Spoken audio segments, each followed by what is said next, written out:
शक्ति और शिव की पूजा में क्या महत्व है।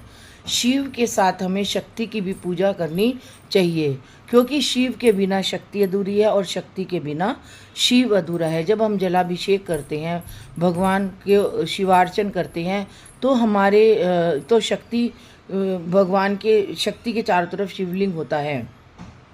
और अगर हम शक्ति के ऊपर भी जलाभिषेक करेंगे, शक्ति को जलाभिषेक करते हुए शिव जी पे जल चढ़ाएंगे, नाग देवता पे जल चढ़ाएंगे, तो हमें तीनों का आशीर्वाद मिलता है। शेष नाग का भी, शक्ति का भी और शिव जी का भी।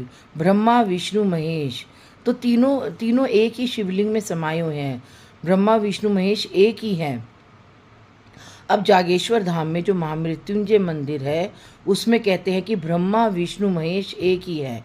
अगर वहाँ पर हमने एक लोटा जल चढ़ाया तो समझ लो कि ब्रह्मा विष्णु महेश के से हम उनकी भक्ति से अवगत हो रहे हैं और उनका आशीर्वाद प्राप्त कर रहे हैं। ये मैं नहीं कह रही, ये जागेश्वर, जब से जागेश्वर में भगवान ने 1300 वर्ष पूर्व भगवान साक्षात रूप में हैं वहाँ पर स्थित, मीन्स साक्षात रूप में ही हैं वहाँ पर।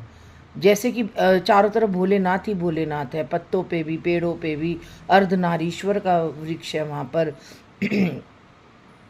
जागनाथ जी का मंदिर है, जहाँ पे गणेश जी, माता पार्वती और शिव जी हैं जल के अंदर छोटे से रूप में, और माँ पुष्टि देवी है, शक्ति के रूप में स्थापित है वहाँ पर, जो कि पूरे के पूरे जागेश्वर को शक्ति प्रदान कर रही है। हनुमान जी है वहाँ पर, कहते हैं ऐसे दक्षिण मुखी हनुमान जी कहीं नहीं होंगे पूरे विश्व में, और ये स्वयं प्रकट हुए हनुमान जी हैं, और आज से हजारों सैकड़ों वर्ष पुराने। तो समझो कि जागेश्वर धाम की जो विशेषता है, जागेश्वर धाम की जो उपलब्धता है, जागेश्वर धाम की जो पवित्रता है, उसके भी हर रज में, हर कण में एक अनुभूति है परमात्मा की, भगवान भोले की अनुभूति है। जब मैं पहली बार जागेश्वर गई थी, तो मुझे, जैसे मैंने जागेश्वर की पे कदम रखा, तो मुझे ऐसा लगा जैसे मैं स्वर्ग में आ गई हूँ।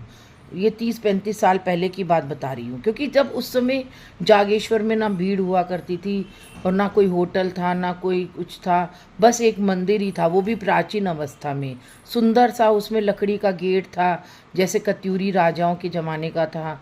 उसके आगे धर्मशाला थी, फिर सामने जो खिड़की दरवाजे थे वो सब कत्यूरी ज़माने के थे। इतना सुंदर मुझे उस समय का जागेश्वर लगता था कि जैसे कि स्वर्ग में आ गए हो हम। अभी भी जागेश्वर की पवित्रता है, अभी भी शुद्धता है, लेकिन 30 साल पहले के में और अब के में बहुत अंतर आ गया है। तो जैसे जैसे कलयुग बढ़ता चला जाएगा, वैसे वैसे धामों का भी निर्माण होता जाएगा, वैसे वैसे उसको